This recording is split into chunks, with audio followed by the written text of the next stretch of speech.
Did the Anaheim Ducks just make the worst coaching hire decision, or did they just make the most brilliant coaching hire decision?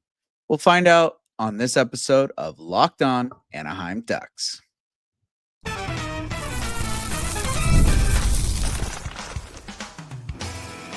You're Locked On Ducks, your daily podcast on the Anaheim Ducks, part of the Locked On Podcast Network. Your team every day. Hello and welcome, everydayers. Thank you for making Locked On Anaheim Ducks your first listen every day, part of the Locked On Podcast Network, your team every day. This episode is brought to you by Monarch Money. Take control of your finances with Monarch Money. Use code LOCKEDONNHL at monarchmoney.com for 50% off your first year. I'm Kyle Carr, and I'm a lifelong Anaheim Ducks fan, and I've spent multiple years covering collegiate sports, including college hockey. But today we're talking about the Anaheim Ducks. And before we dive into the Ducks news of the day, as I'm recording this, the Vegas and Edmonton Oilers game 2 just ended, and I don't like to be one of those people that claims that there's a narrative in the NHL. I am not a Golden Knights fan. Yes, my son is, but I try to root against them.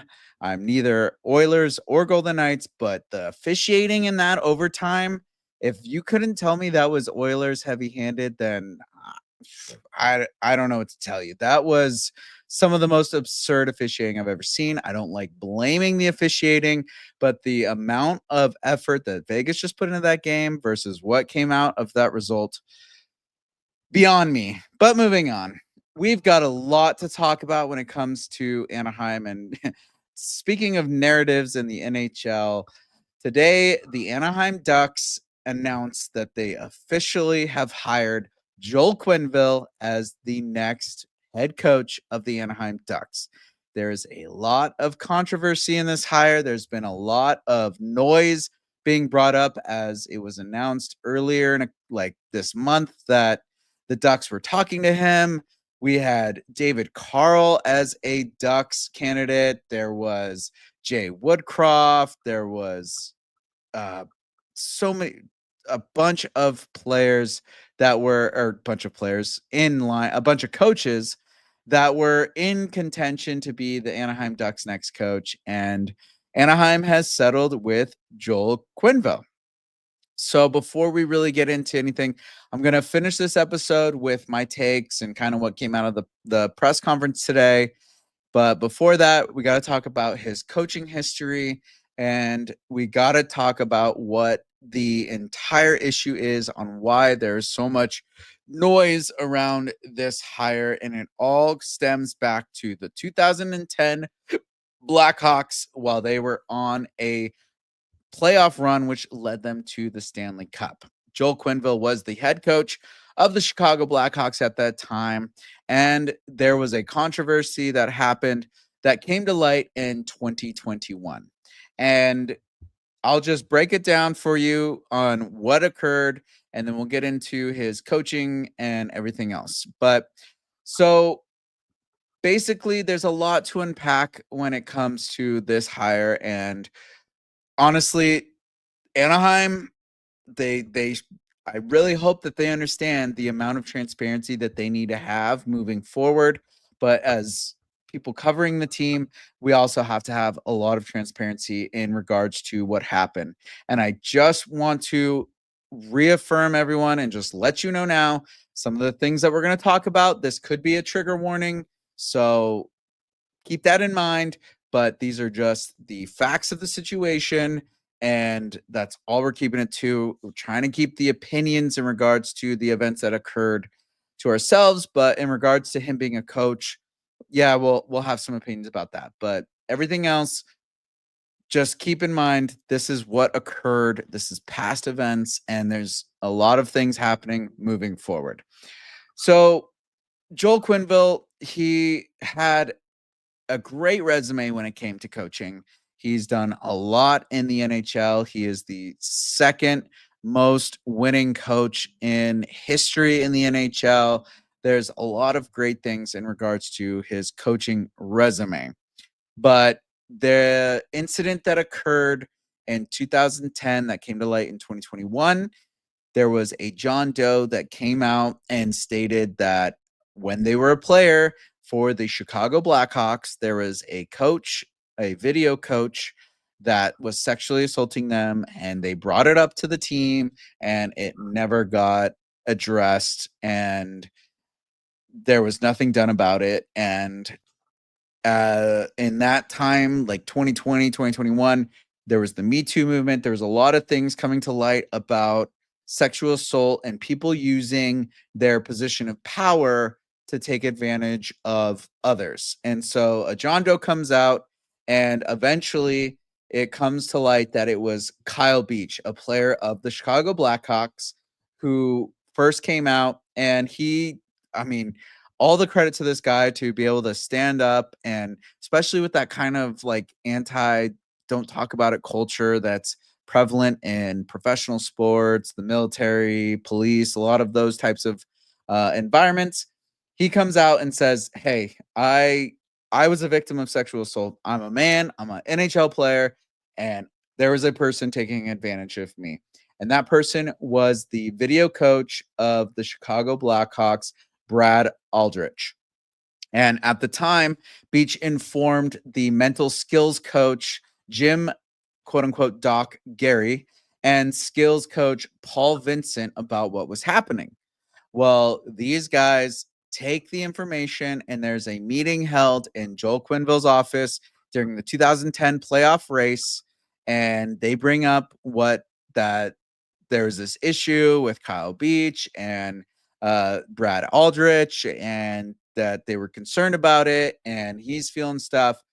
And pretty much Joel Quenneville, Stan Bowman, and the other head office honchos that were in the meeting, Joel says, "Hey, like we're focusing on this playoff run. Like I don't know like what the gist of what's going on, but I'm focusing on this." And from what it sounds like in his statements after the events were brought to light in 2021, and from today's statements and everything that's been going on, it sounds like that he didn't fully understand the severity of what happened, and he was he more thought it was kind of like a I don't want to put words in his mouth or say like jump to conclusions, but just from my interpretation, it sounds like he kind of thought it was like a bullying, or like someone that was just kind of like harassing another player, not necessarily sexually assaulting a player. And from the meeting that they had, he was under the understanding that higher, because there were people like Stan Bowman and the assistant GMs and people that were higher level in the organization than him, that it was being escalated and that they would take care of it. And so he just went to focus on his job as the head coach. Well, Kyle Beach stated that Bowman and Quenneville were made aware of potential inappropriate behavior, and an investigation was conducted by Jenner and Block law firm. And they said that Quenneville and former Blackhawks team president John McDonough wanted to keep focus on the team during their playoff run, and that they were actually notified of the events, and there was no action taken against Aldrich. And you can go back and you'll see Aldrich in the celebration videos, the pictures. He fully went on to help I mean, you could say help, but he fully went on and was part of the Blackhawks winning of the Stanley Cup in 2010. He fully was involved in the celebration. He was all there for that. His name's on the cup. There's a lot of things that Aldrich is still part of when it comes to that Stanley Cup win. And then it was after the cup went run and everything happened that the Blackhawks and Aldrich signed a agreement to like a joint agreement to separate. And apparently he went on to other careers and had issues in those other positions as well.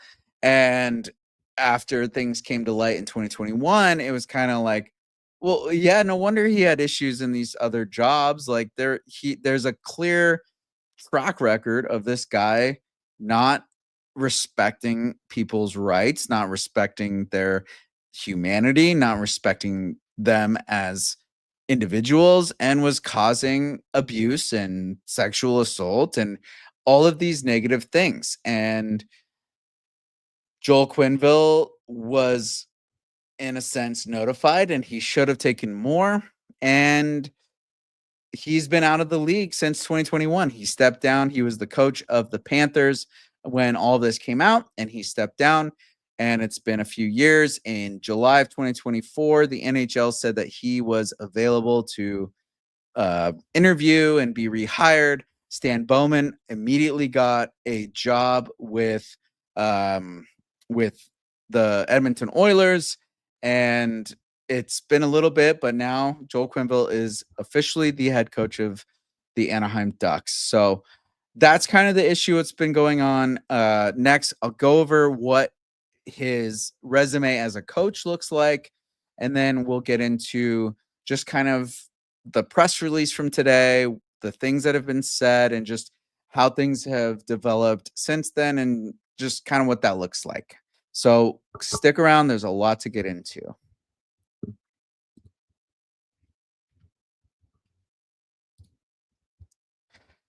You just realized your business needed to hire someone yesterday. How can you find amazing candidates fast? Easy. Just use Indeed. When it comes to hiring, Indeed is all you need. Stop struggling to get your job post seen on other sites. Indeed sponsored jobs put your post at the top of the page and help you reach the right candidates faster. Tell Let's see. I mean, with Indeed, there's so many different things that you could use, that from an accountant to someone that's an editor to someone that, needs to do some work on your roof at your house, or gotta, do you need an IT security guy? Whatever it is that you need, you just post it Indeed. It's super fast, it's super easy. It puts your posting at the top. Everyone gets to see exactly what you need, and it's all through Indeed. Now you can speed up your hiring process with a $75 sponsored job credit. Just go to indeed.com/locked on right now and support our show by saying you heard about Indeed on this podcast. Terms and conditions apply. Hiring, Indeed, is all you need. So now looking at what Joel Quenneville's coaching resume looks like. So we're taking out everything that's happened with 2010. We're putting that aside, and we're just looking at him as a hockey coach and that tunnel. Let's put the blinders on for a second and just look at the resume that makes him qualified to be an NHL head coach, and exactly why Anaheim targeted him to be the next hire. So his history is absolutely nothing to laugh at. This guy is a serious contender when it comes to being a head coach. And I said this in the first segment. He is the second most winning NHL coach in entire NHL history. He is an absolute great resume. He has coached 1,768 games, has won 976, lost 572, tied 77, and lost 150 in overtime. So out of 3,536 points that he could have received as a coach, he has earned 2,165. That is a 61.2% win percentage. There is no other coach actively coaching that has that type of resume. In the playoffs, he's coached 225 games, won 121, lost 104, which is a 53.8 win percentage. So I'm not a mathematician, but 53.8 is more than half, and more than half is a winning record when it comes to the postseason. So this is a person that absolutely knows how to coach and knows how to bring success to a team. He has 3 Stanley Cups as a head coach with Chicago. That was the 2010 Stanley Cup, 2013 Stanley Cup, and the 2015 Stanley Cup.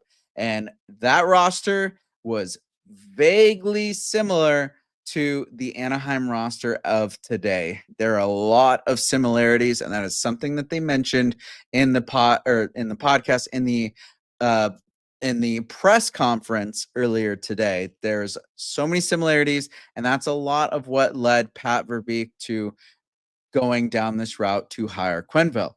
He's also an assistant coach with Colorado in the 95-96 season, which saw Colorado winning a Stanley Cup. He was, like I said before, the Chicago Blackhawks. When he came on board with that team, it was very, very similar to the type of roster that Anaheim has now. A lot of young guys, a lot of talented guys, and some pretty skilled, around the block type veterans that, they're in their second home. They're kind of just helping these young guys develop. And that was very much the Blackhawks roster. And that is very much the Anaheim roster. He has been involved in coaching since the 91-92. So let me rephrase that for you, Gen Z and younger millennials. That 1991 and 1992. I was a toddler at that time. So just to give you a little idea of how long this guy has been coaching, he got his first trial as an NHL coach during the 1996 and 97 season with the St. Louis Blues. So he was down in the AHL as a head coach, kind of tinkering around, and then he gets his calling at the 96-97 season with the St. Louis Blues. And since then, he has coached 24 seasons. This guy's coaching pedigree is literally old enough to drink 3 years running, and he's been out of the league for 4 years. So you could say if he had coached and never, if this thing didn't happen in 2010, if none of that went down, this guy would have 28 seasons of coaching. That's absurd. And the type of coaching that this guy has, it's a very defensive minded structure, but he also likes to allow these skill players to play their game. So there's a lot of focus on the defense and protecting the lead, but also allowing these forwards to go out and score goals that they need to score, and allowing guys like Jackson Lacombe to, play the 200-foot game and be involved in the offense. But he's going to make sure that there's a forward pinching and a forward holding back, and there's going to be a massive, massive amount of structure taught to this team. And that was one thing that I really hit on last season was like, yes, Greg Cronin did a lot of things for this team, but it never felt like there was a legit game plan or a legit structure. It was kind of like there was like, half the puzzle was done, but then the other half of the puzzle, there's pieces under the table, and you're trying to find this one spot and you can't find it because it's, the cat ate it or something. And you're just trying to figure it out, and everything falls apart after that. Like we got like 50% of it done, but the rest was just in scrambles. And this is a guy that's going to be able to help special teams, the penalty kill, the power play, and just that 5-on-5 play. It's going to come through with the way that this guy coaches. And with listening to what the things that he said he's been working on since he's been out of the league and the things that he's been paying attention to, it's going to be a very, very big jump for Anaheim. It's a little, because he's been out of the game for 4 years, the game has obviously evolved, and there's been a lot of changes in the style and the speed and the mentality of the game. But from what I'm understanding and from what it sounds like, he absolutely has been studying the game since leaving, and he has been paying attention. He mentioned that he was at the Tampa Bay versus Ducks game in Tampa Bay, and he was like blown away by how Anaheim played. Yeah, they lost in OT, but he was like, oh my gosh, these guys stayed in it. The way that they kept fighting, the mentality, the speed, the aggressiveness, he was very much impressed. And it was his goal to come back and coach with Anaheim. There are some things that kind of connect him to Anaheim, and that came in light with the press conference and everything. But we'll get into that after this, because there's a lot of things that were mentioned during the press conference that are very important and kind of just set the tone of where things are going to move when it comes to the Ducks and Joel Quenneville coaching them.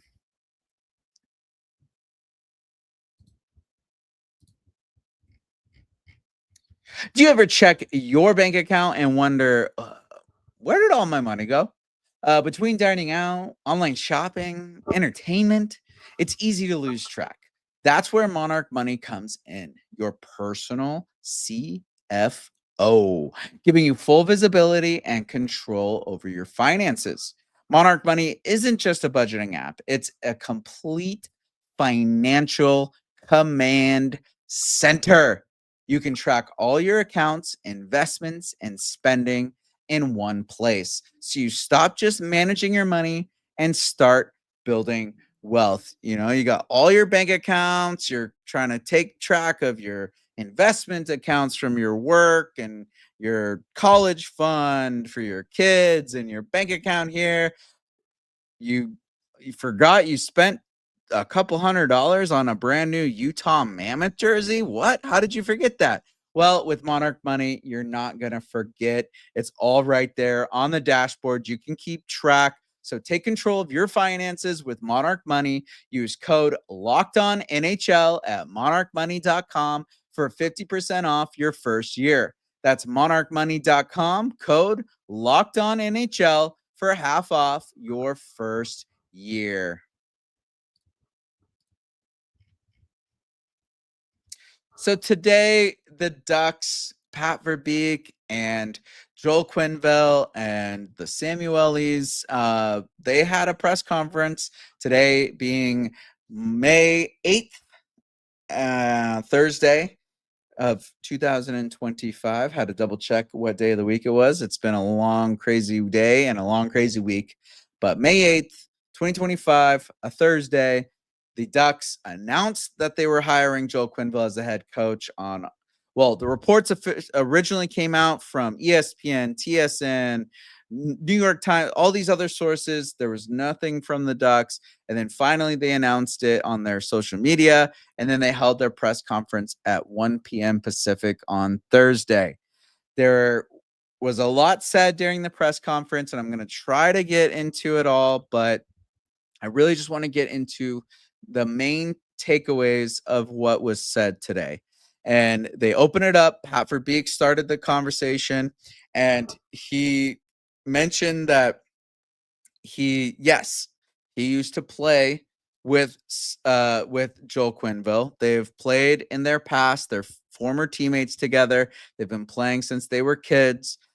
He knows him as a person. He knows the type of character he has. And he mentions that him and the rest of the Anaheim Ducks, head staff, the owners, they did a very, very intensive and I'm not even going to try to say that word, meticulous interview and research and review. And they did all this reports on what occurred in 2010 and what's been done since then. And after all of these conversations that they had, they feel very, very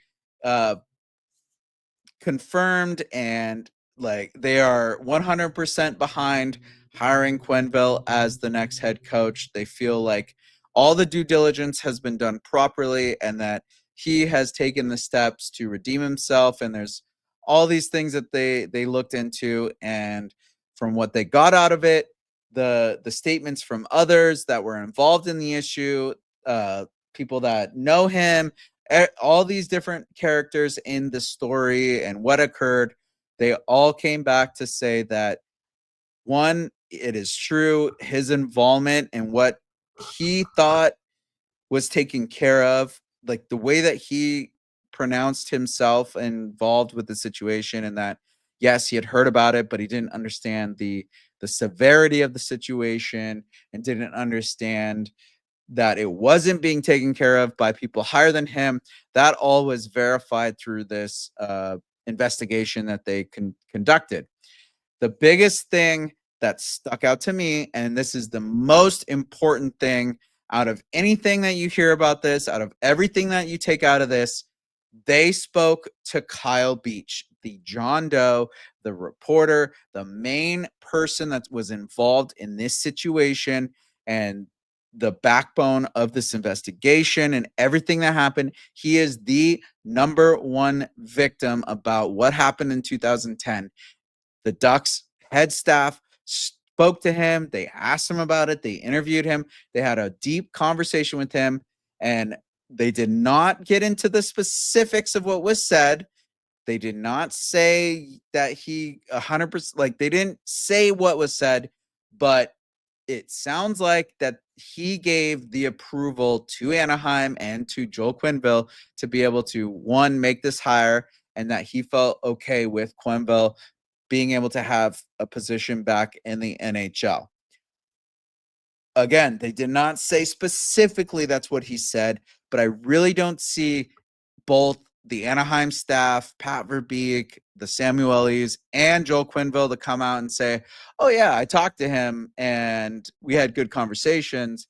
And then it turns out that he never said good things, or that he said no, like, absolutely not, please don't hire him, because he could easily just turn around and come out on social media and be like, hey, remember me, Kyle Beach? Yeah, they didn't talk to me, or no, I said, please do not hire this guy. I don't see them making those statements without him giving a version of approval and, you know, coming to terms with what happened and understanding that, he was the coach and whatever the situation was, it sounds like they've worked it out. Joel Quenneville himself says that he's talked to Kyle Beach a multiple amount of times since 2021 and so on, and they've had multiple conversations and healthy conversation, and they've worked things out, and they've talked about the situations. And Joel Quenneville has fully apologized to Kyle, and there's been a lot of talk, and they even talked this morning before the press conference. And from what it sounds like, Kyle gave the hominis dominus, like, good luck to you. I really hope you learned your lesson.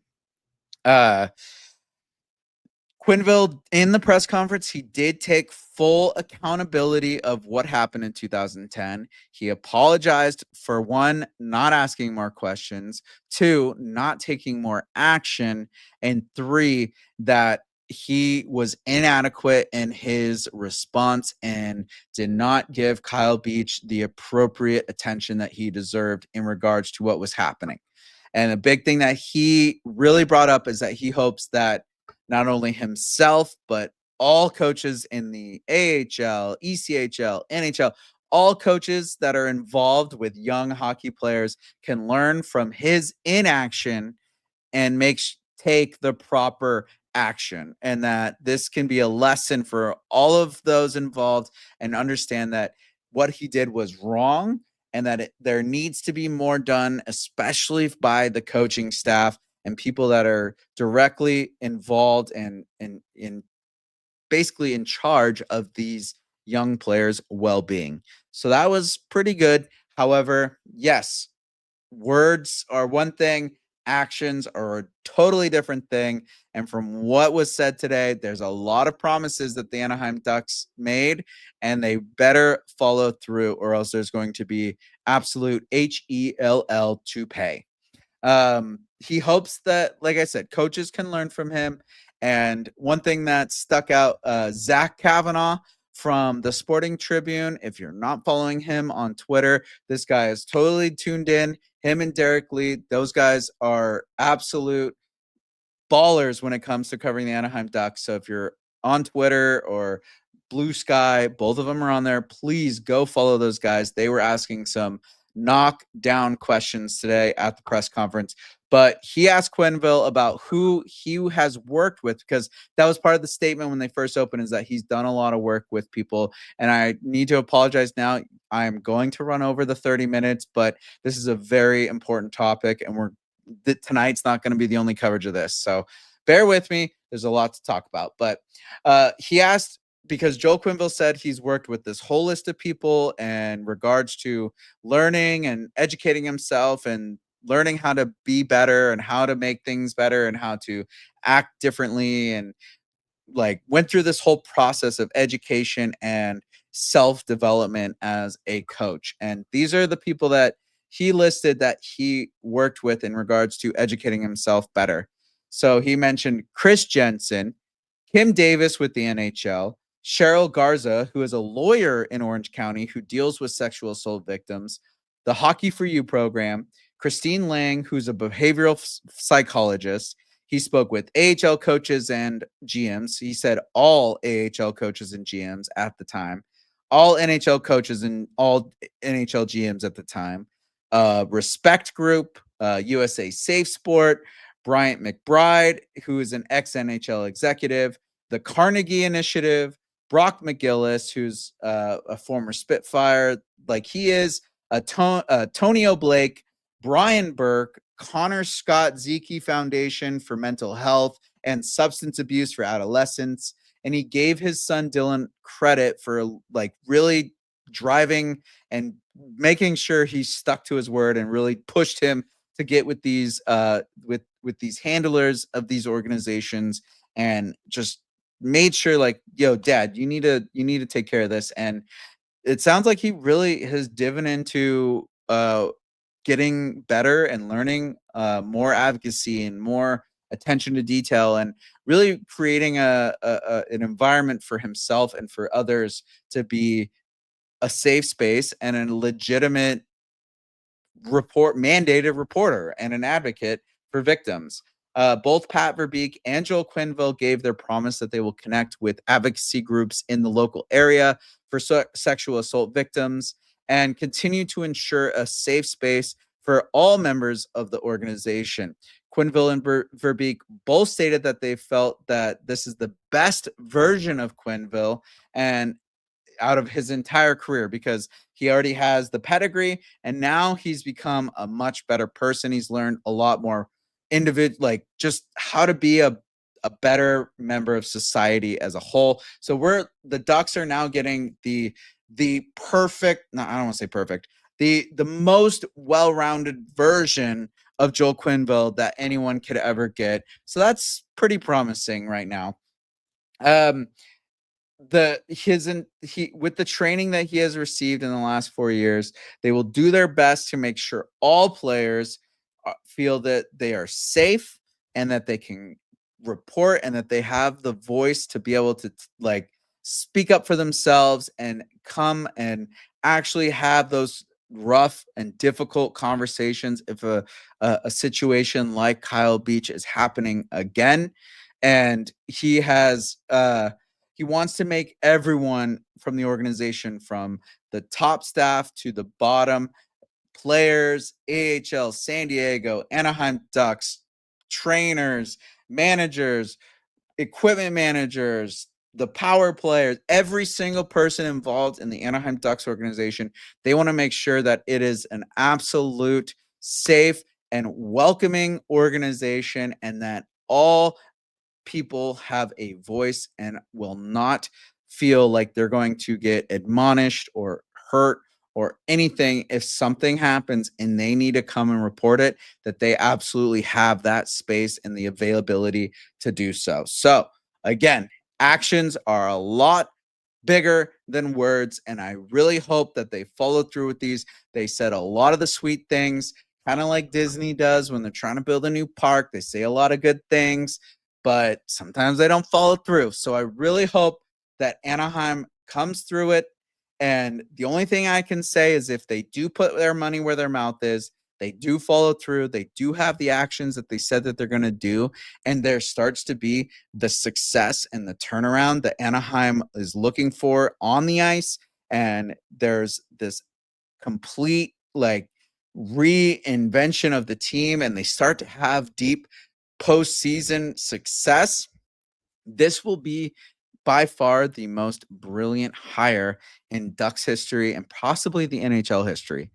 However, if they fall out and they don't follow through, and there's a complete downhill spiral, and there's no follow through, no advocacy, none of the actions that they said they're going to do today come to fruition, and the Ducks start to decline, and there's a complete downfall of the team, guarantee Pat Verbeek will be out of a job next season.